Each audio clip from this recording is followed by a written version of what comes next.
Hi guys! Dito ulit kami ngayon sa Adobo Experience. Adobo Express now. Adobo Experience. Order kami ng ibang food naman. Try namin yung last time try namin yung kare-kare at saka lalo. Ngayon yung sinigang na hipon at Barbecue. pork skewers. Nakahalo-halo rin. Bukas pansit ulit. Bukas balik ulit naman. Pansit Para naman, i-try naman. tsaka Pansit na naman. Gusto namin i-try lahat kasi miss namin yung food sa Pinas. Pag-order na kami, naghihintay na lang kami. Few moments later.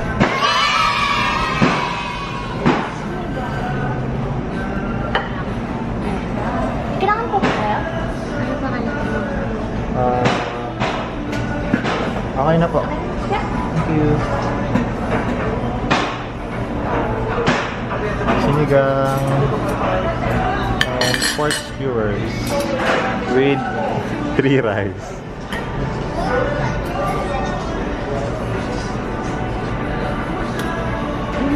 Sarap. Sarap, sarap.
Can you move it along? I'm all out of time cards.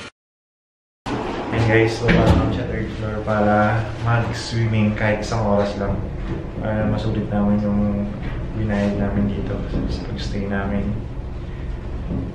So, tingnan natin kung anong klaseng pool meron sila. Tingnan natin kung papapasukin pa tayo. Tingnan natin kung mapapasukan pa tayo kasi late na naman kami. Makauwi lang namin. Tinanong pa namin yung friend niya sa hospital. We're here.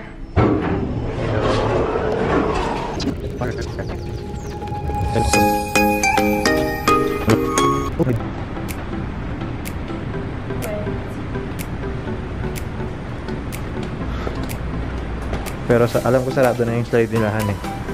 Hanggang 8 lang. Alin? Yung slide. Ayaw mo mag-slide. Nagpapag ako. Hindi naman tayo talaga pwede sarado na. Kahit pwede na ito. Oo, ang haba eh. Baka mag-nasa.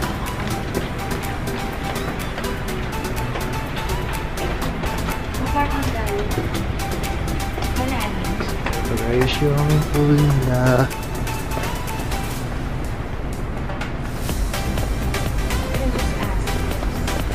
Gusto kong mag-ano lang, hot bath. Hot bath na lang tayo.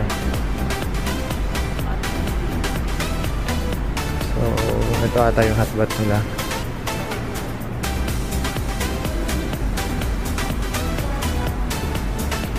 Ha? What? Ikaw? Ha?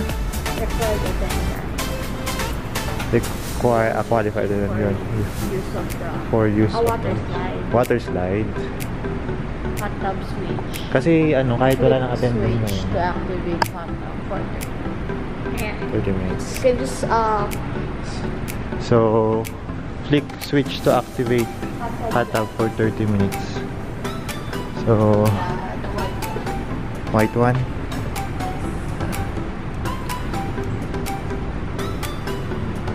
Ayan na. So, magagamit na namin yung hot tub.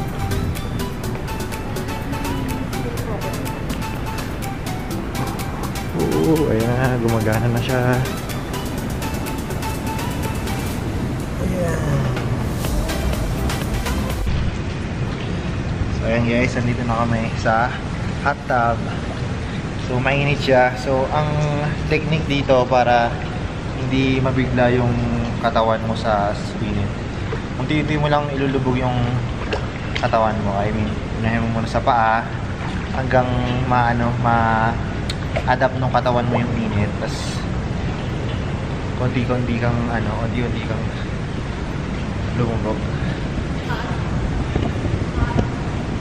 Hanggang ma-adapt ulit nung part na lumubog yung init na katawan mo. super Yan. hot. Init.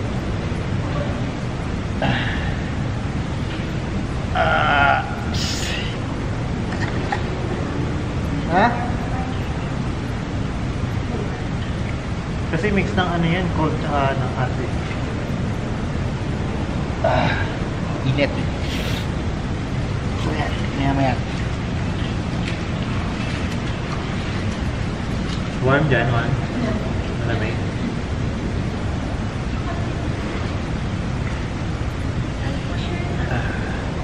Kasi yung slide nila, sobrang haba. Kaya lang close na siya. Mainit talaga. Unti-unti mo nga lang lubog yung katawan mo. Mamaya ang sarap. Oo, masarap na siya. Pag nailubog mo na lahat na. Pag nalubog mo na lahat.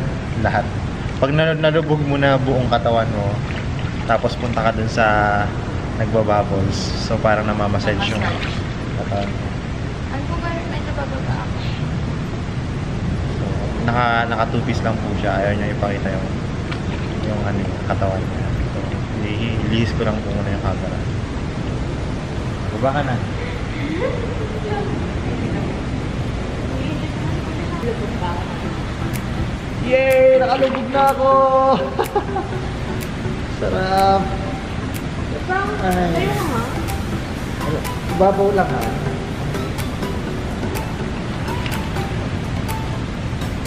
Ang ganda ko ata. Big ba? Pero sarap. Dito tayo sa nagbababalls. Oh shit, sarap! Sana ganito din naman sa last time na Parang nakamassage yung ano ko. yung sa hotel, ay, Sa Quebec. Super 8.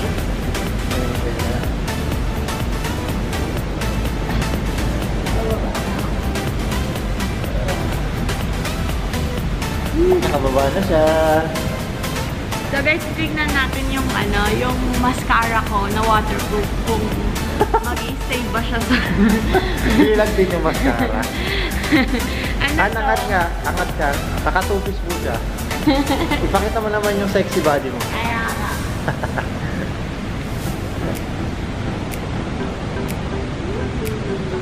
So anong iba-vlog natin ngayon?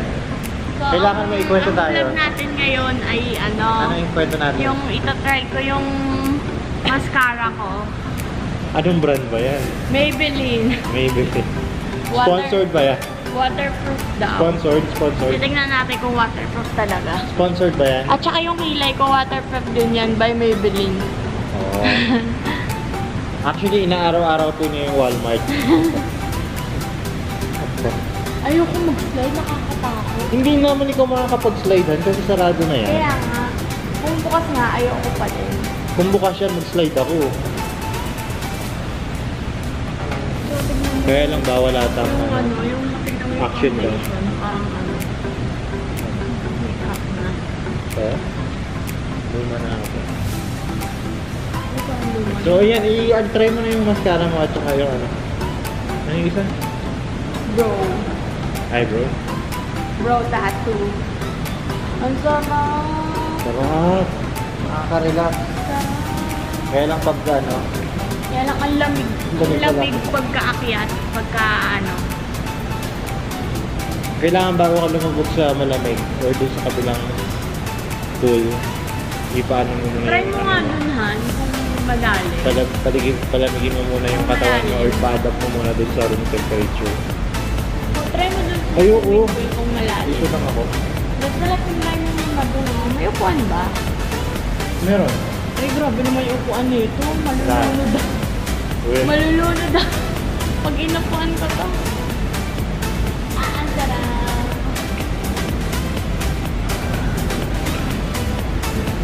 Sarap mo kung paano massage.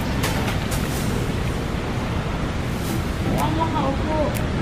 So guys, abangan nyo pa yung ano namin, mga upcoming vlogs or videos kasi May ano pa kami. sobrang dami kong naiisip na gusto kong i-vlog kaya lang yun nga, sinisikap ko na magkaroon ng oras. Inuunti-unti lang namin. Siyempre, ilan yung trabaho ko, hindi ako makakapag-edit. So kasi ako, tatlo yung trabaho ko, so siya isa lang naman. So pag isa lang work niya or day off siya yung nag-edit ng mga ano namin vlogs.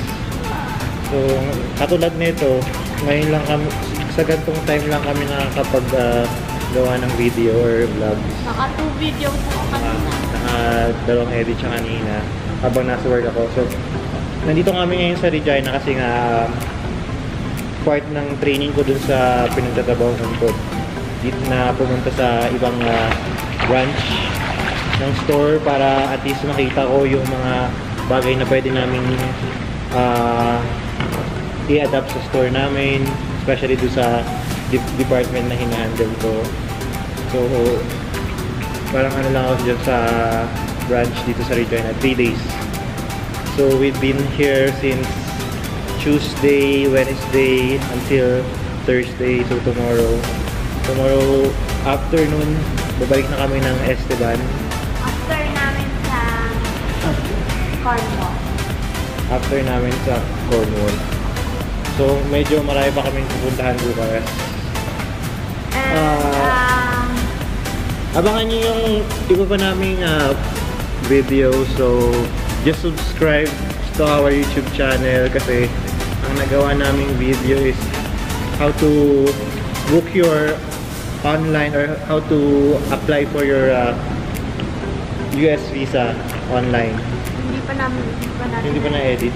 Hindi pa niya na-edit. Then Kasi medyo ano din. Yung Winnipeg tour namin, hindi pa rin niya na-edit nung last, ano pa yun? End of May? Oh no, hindi. May 20 pa yun, Victoria Day. Hindi pa niya na-edit. Ano pa ba? Yun, iba-vlog namin kung paano ba ako nakapunta dito sa Canada. Ano yung mga process na pinagdaanan ko. After nun, paano siya nakapunta, paano ko siya in-sponsoran, ano yung mga process na pinagdaanan namin. And then, nalaman niyo yan. And then, kung magkano ba yung sinasahod namin dito. Kung magkano ba yung... Gastos. Oo, sige. Kung magkano ba yung sinasahod ng karaniwang empleyado. For example, yung kakarating mo lang dito and then mag-apply ka lang sa startup job or starting job or survival job na tinatawag nila, kasi mostly dun sa sinasabi nila na kahit professional ka sa Pilipinas, pagdating mo dito, ganito lang yung work mo. So which is totoo naman. Pero, Depende rin sa tao kung talagang ano ka, masigasig ka, malakas yung loob mo, mataas yung confidence mo, kaya mo naman makipagsabayan. Ako sa opinion ko lang as in yung hindi naman sa pagiging racist or ayoko maging racist eh. Para sa akin, para sa opinion ko, isa sa pinakamagaling na nationality dito sa Canada ay ang mga Pilipino. Kaya proud ako na sinasabi ko na Pinoy ako. Especially doon sa trabaho ko. Kasi ang Pinoy kilala dito na masipag, matyaga. Kasi nga, mostly lahat ng Pilipino, ilan yung trabaho dito? 3 jobs. Tapos hindi sila pala absent. Kahit may sakit sila, pumapasok sila. So doon kilala yung mga Pilipino. Kaya mostly lahat ng mga employers, pag sinabing Pilipino, yan, mabilis matanggap sa trabaho. Unlike, may mga pili lang talaga na siguro may mga tamad or talagang yun. So depende rin sa tao kung ano, yun nga, matyaga ka, malakas yung loob mo. Lakasan lang din talaga ng loob, especially ako. Pumunta ako dito, mag-isa lang ako, wala akong kakilala, wala akong kamag-anak dito sa pinuntahan ko. So lakasan lang talaga ng loob. Buti siya pagkarating niya dito. Andito na ako, sumusuporta sa kanya, nag-guide sa kanya kung ano yung mga dapat gawin, kung ano-ano dapat, yung mga dapat kunin pagkarating mo dito, mga dapat gawin, pagkuha ng driver's license, ng health card, ng SIN, lahat yun. Ako yung nag-guide sa kanya kung paano gawin. Ano pa ba? So yun lang muna. Gusto ko maging exciting yung upcoming. Basta mag-subscribe na lang kayo. Marami pa kaming gagawing videos. Magsa-travel or pupunta pa kami ng ibang province. kung gusto nyo magtanong, just comment down below.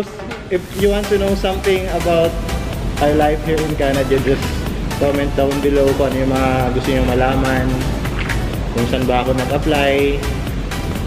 Pero sasabihin ko yun kapag nagawa na namin yung vlog namin para doon. Alright? So, dito muna kami guys. Mag-relax muna kami.